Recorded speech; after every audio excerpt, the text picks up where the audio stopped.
The National Broadcasting Company and its affiliated stations present The Pacific Story.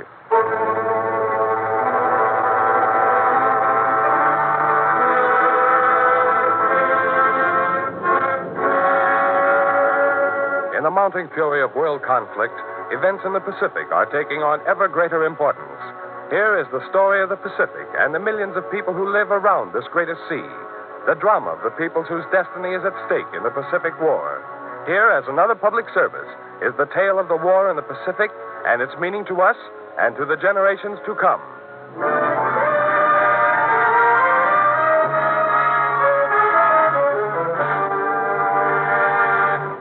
Nanking.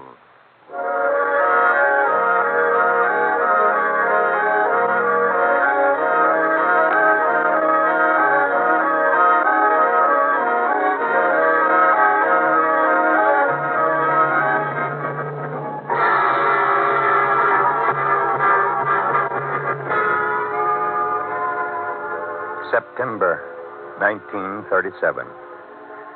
I'm writing this atop North Star Hill. This may be the last time I shall ever see this beautiful city. I look down upon it stretched below me there, a city that has known such splendor and terror as few cities have ever known. Now it is to be destroyed. Nanking is condemned. This is a warning to all foreigners to leave at once before the final phase of the bombing. Admiral Hasegawa made the announcement yesterday. From where I sit, I can see the destruction left by the 16 bombings of the past week. The heavy bombings at the start at noon today. It is incredible. Nanking was 600 years old at the time of Christ. In my years here as a missionary, I've come to love it and all of its lore. See, the hills around the city are shaped like the back of a dragon. Chu Hung Wo, the one who started as a beggar and rose to be the first of the Ming Dynasty in 1368.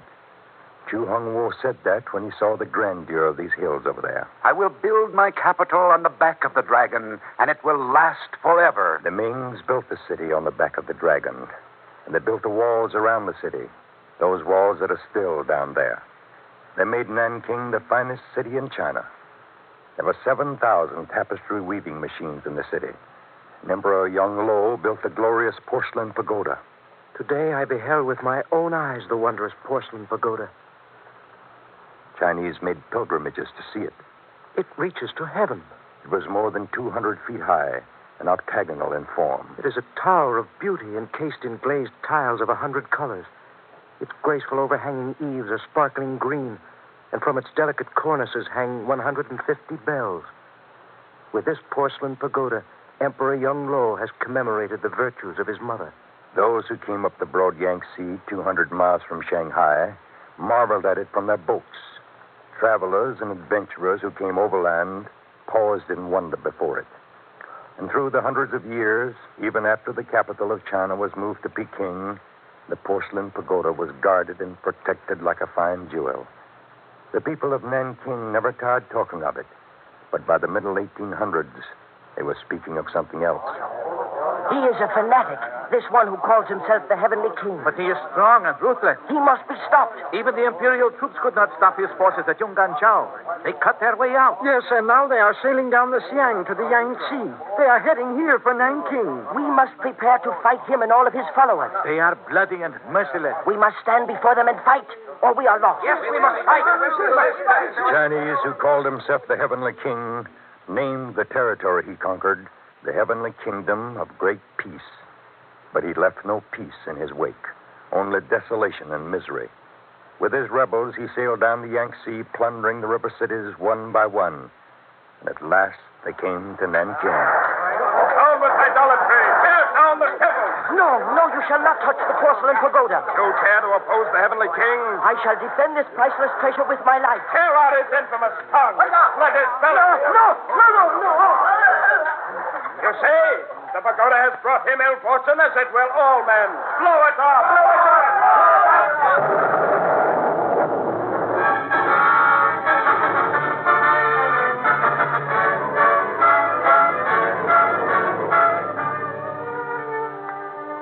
All that remains of the porcelain pagoda is the great bronze dome that once was its crown, turned upside down and mounted on a base of marble. Not another vestige of the pagoda is left.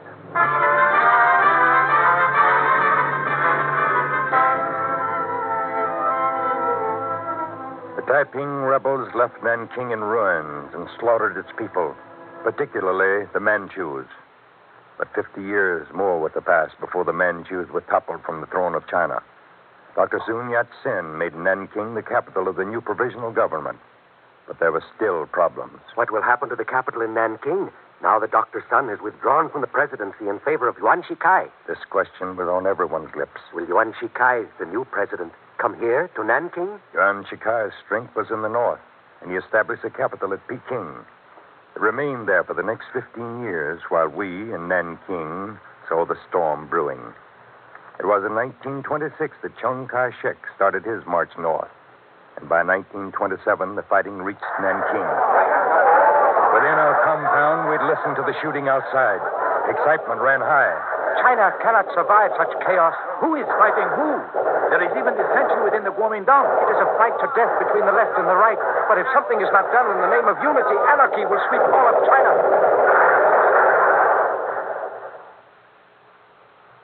Fighting was over. Chiang Kai-shek established the nationalist government here, where Dr. Sun had wished it would be. For now, Dr. Sun was dead, and his remains enshrined in the beautiful white marble mausoleum on Purple Mountain overlooking the city. The nationalists continued their drive northward, and in June 1928, word came of their victory. Dr. Townsend, Peking has been captured. The northern capital captured? Yes.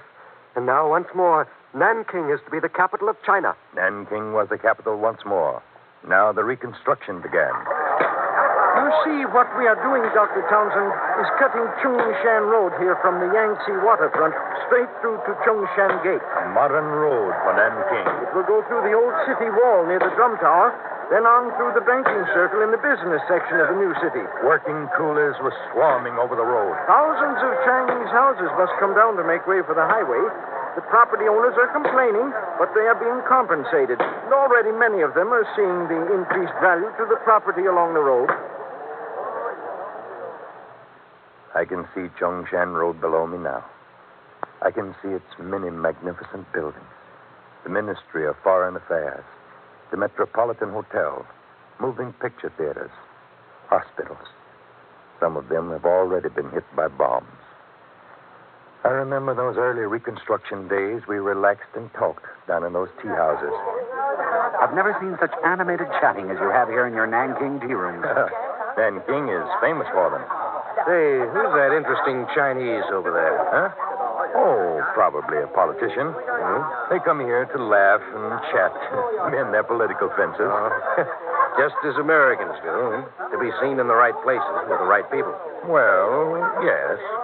Look at those three at that table over there. Yes? What could they be talking about that would be that important? Oh, everything is important to these people. They not only come here to express their own opinions, but also to learn whatever they can from others. Is all this part of the new spirit of Nanking? Well, no, but Nanking has changed a great deal. Oh, indeed it has. But the last time I was here, there wasn't even running water.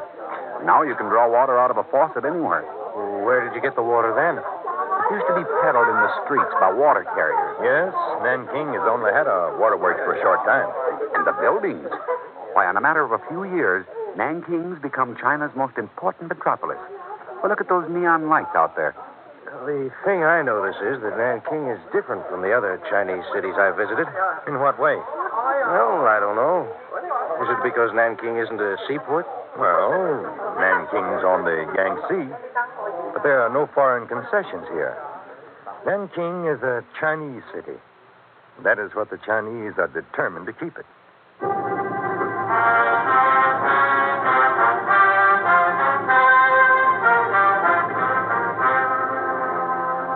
Nanking grew and prospered. The warehouses on the waterfront and the three railways hummed with trade. I used to stroll along and see the great quantities of silk and sheepskin, drugs and peas and beans and turnips being shipped out. I used to watch imports of cotton and wool and cigars, sugar and kerosene. Nanking has grown so much that we have taken the trade of Wuhu and Xinjiang. Traders were proud. But as the middle 30s came, we sensed that all this prosperity was in danger. And so it was.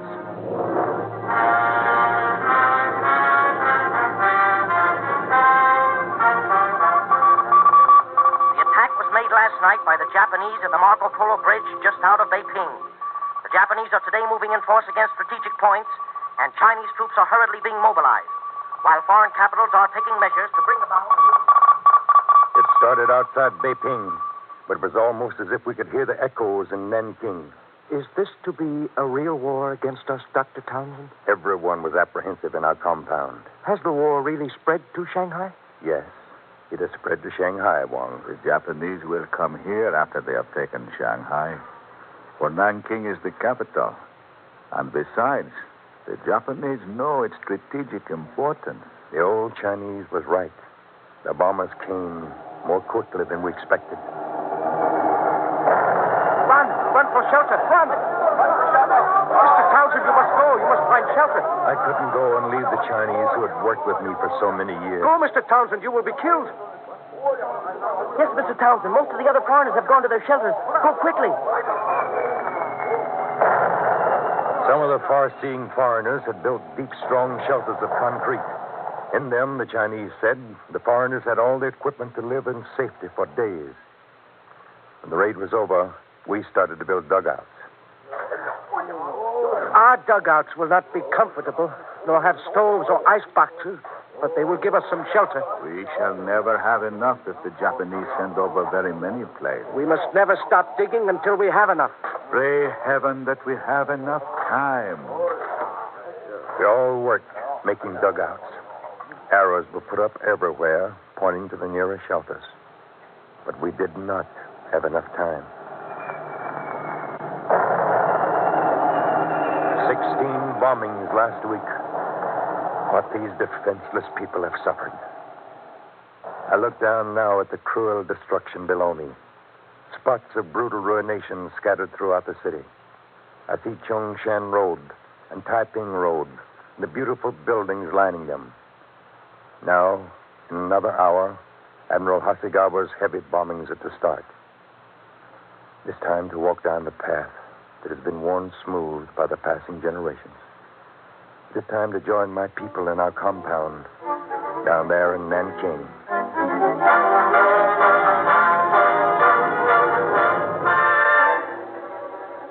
Are you frightened, Dr. Townsend?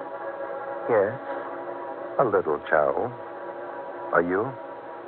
It is the waiting. The bomber should have been here 10 minutes ago. When will they come, Dr. Townsend? It is an hour past noon. I don't know, Juan. The skies are overcast. There is thunder beyond the horizon. We have watched the skies all this afternoon. Now dusk is falling. And word has come that ministers of the United States and Britain have made appeals in Tokyo.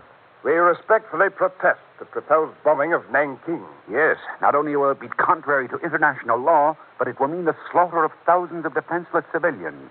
Gentlemen, Admiral Hasegawa has given the enemy warning of our determination to wipe Nanking from the face of the earth. But it is impossible to clear out more than 1 million people. Every good can come from sparing Nanking, but nothing good can come from ruthlessly destroying it. It is our humane objective to end the war as quickly as possible, and this can most effectively be achieved by the destruction of Nanking. We have waited all night.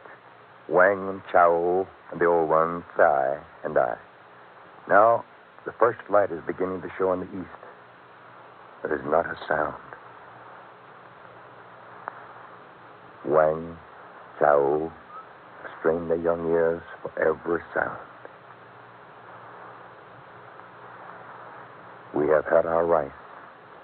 Now it is 10:30 in the morning. Listen, the siren. It was Chow who discovered it. That's the air raid warning. Everyone down in the shelters, down into the shelters. Hurry! Hurry! Down into the shelters, all of you! Hurry into the... The old one went down into the shelter with the others. Wang and Chao and I watched for the coming bombers. Look over there, planes. Those are our Chinese interceptors. 13 of them. There come the Japanese, back there to the southeast. Yes, look at them. How many are there? There were more than 40 Japanese bombers. They headed for the heart of the city. Our anti-aircraft guns are firing on them. Japanese bombers kept coming. There go our reserve fighters up after them. They are going straight for the bombers. Japanese bombers kept coming as if there was no hostility to them. Then they dived on the city. The earth shook as the bombs thundered down. Then, just an instant after the bombs had fallen, there was chaos in the sky. Look, the Japanese planes, they are running into each other. There are 2 of them falling. They're on fire. No, there are 3. No, 4 of them. 4 of them, all at once, plummeted like flaming meteors toward the earth. That one is coming down here. It's going to fall. Look out, Dr. Townsend. Look out, look out.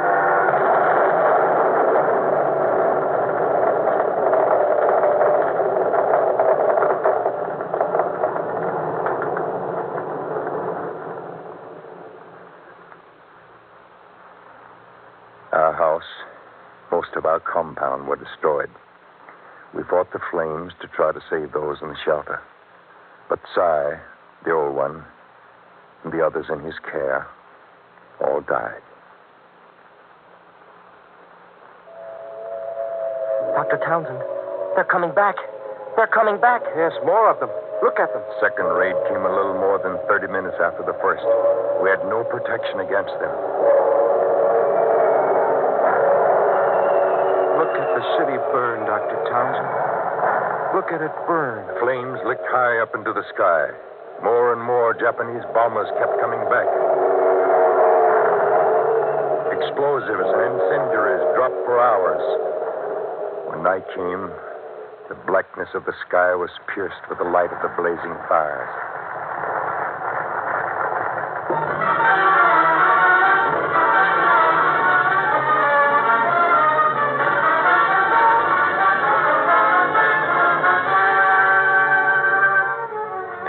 A force of 50 Japanese bombers has just taken off from Shanghai with bombs dropped on Nanking. Intelligence, a force of 50 Japanese. This was the intelligence that came from Shanghai. What Chinese fighting planes we had left took off to meet them.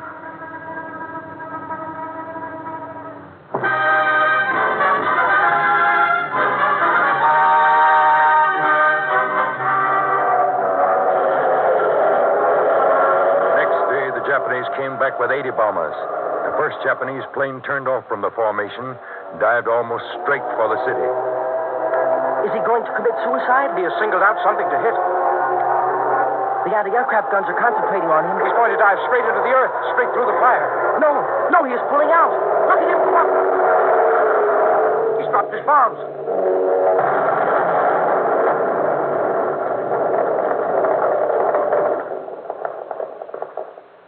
He destroyed Nanking's electric power plant. The others of the squadron dropped their bombs on hospitals and the waterworks. Dr. Townsend. Yes, Cy? Japanese soldiers. I saw them. You saw Japanese soldiers, Cy? Where did you see them? Small party. They are at the Sun Yat-sen Memorial on Purple Mountain, looking down on the city. We had known for days the ground forces were closing in on us. Now the advance units were here. We could not dream of what was before us.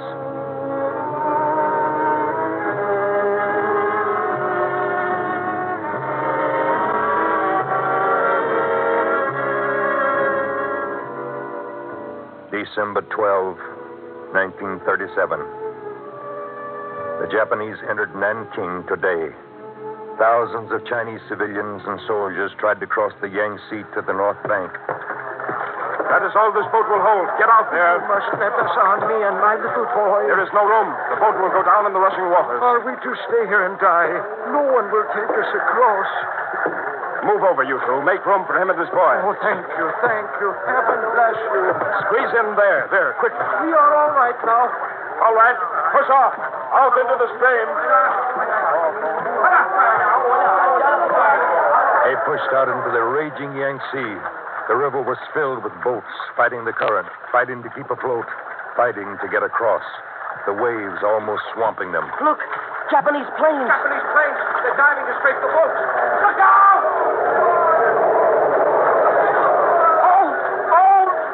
Oh, they're shooting those boats to feed them. That boat that just went out, the one with the father and his little boy, they're machine gunning them. Oh, they're slaughtering. The boat is going down. It's going down, and all those people.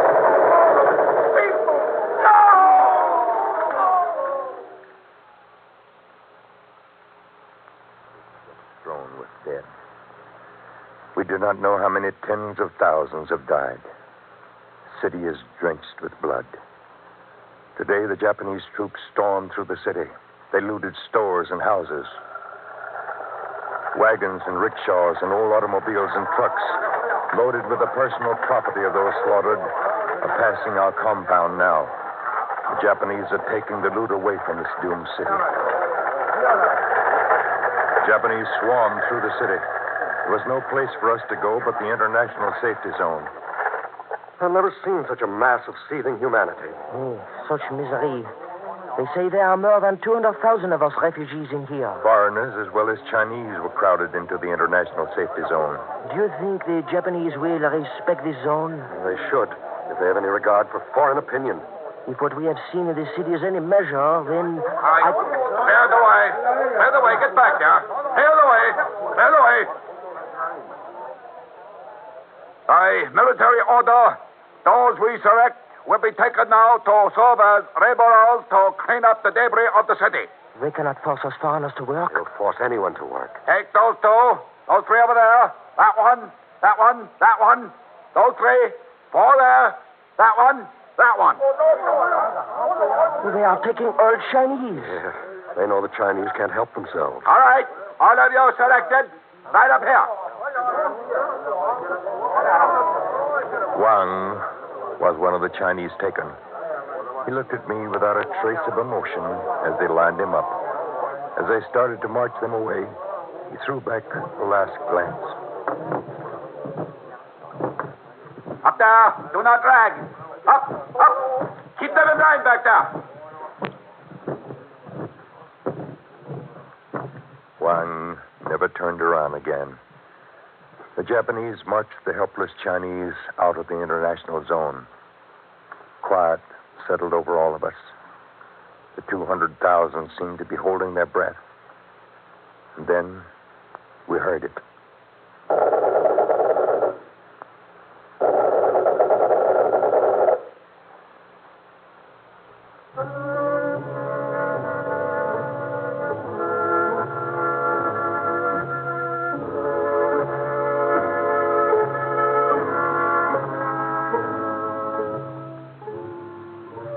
Came back for more Chinese. Some were bayoneted. Some were burned alive. None of the Chinese came back. Thousands of girls and women were outraged. All this, the Japanese are calling a celebration of their heaven-sent victory.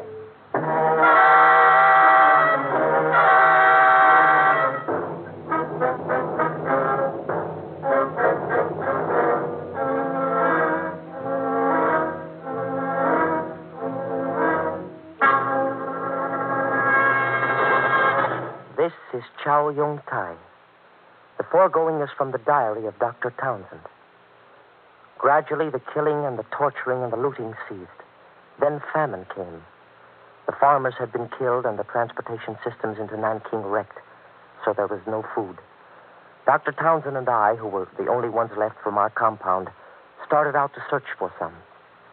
We rode through the wreckage, everywhere splashed with blood and blackened by fire. The beautiful Nanking we knew was gone. Miles of desolate, empty houses and smashed government buildings. The thousands of refugees that fled for their lives have met with the gentle soothing of the Japanese army. Before the We heard a radio in a wrecked store. We went closer. It was a message from the radio station in Tokyo. The bandits responsible for so many deaths and so much destruction in Nanking have been captured and executed. They were malcontent Chinese troops. When the Japanese army entered Nanking... I looked at Dr. Townsend as we listened. He just stood there looking at the ruination around us. British Army. Our soldiers are giving food to the suffering poor people, and they are pleased and grateful. They politely receive it with... Dr. Townsend started walking slowly away. I followed. We are fortunate, Chow. At least we can walk. We made our way through the wreckage toward one of the camps that had been set up by the relief committee. Perhaps we can get some rice here. All Dr. Townsend had was the diary he had kept so faithfully. He asked me to carry it. I helped him walk. He was very quiet, and it seemed that he had become old within a few days. Line up down there. Stay in line and have your pants ready. Give this young man some rice, please. He thought of me first. We sat down and ate our rice together. When we had eaten, he got up and started away. No, Chow. I have work to do. Where I am going, it would not be safe for you. You are a Chinese. He would say no more. I stood there and watched him limping away alone. He became a silhouette, and then he disappeared into the shadows. Chow, you will have to leave. The Japanese are rounding up every Chinese in Nanking. Come with me. I could not go. In time, the Japanese did come and round us up. They put me into a labor battalion, cleaning up the wreckage. Japanese soldiers were everywhere with fixed bayonets. Are they going to shoot us down in cold blood, as they did those first Chinese they took out of the international safety zone? I do not know. Have you seen a missionary, an elderly man with deep lines in his face and who walks with a limp? The same one you've been looking for all these months? Yes, Dr. Townsend.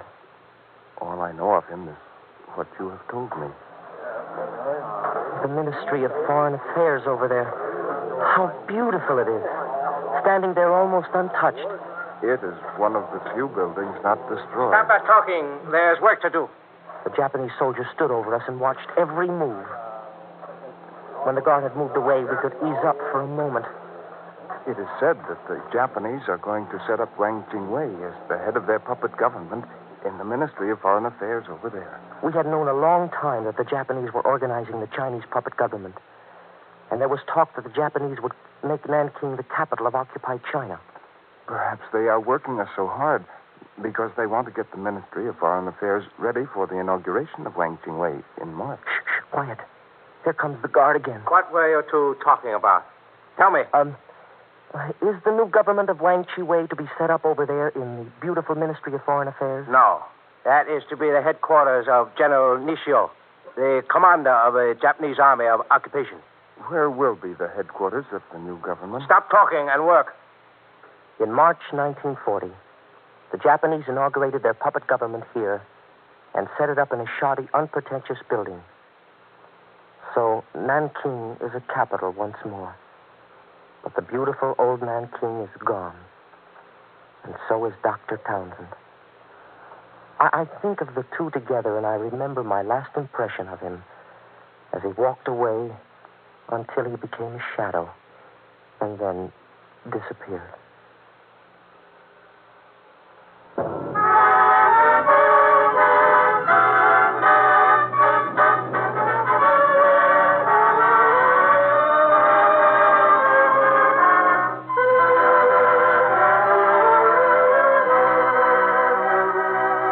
You have been listening to The Pacific Story, presented by the National Broadcasting Company and its affiliated independent stations as a public service to clarify events in the Pacific and to make understandable the cross currents of life in the Pacific Basin. A reprint of this Pacific Story program is available at the cost of 10 cents. Send 10 cents in stamps or coin to University of California Press, Berkeley, California.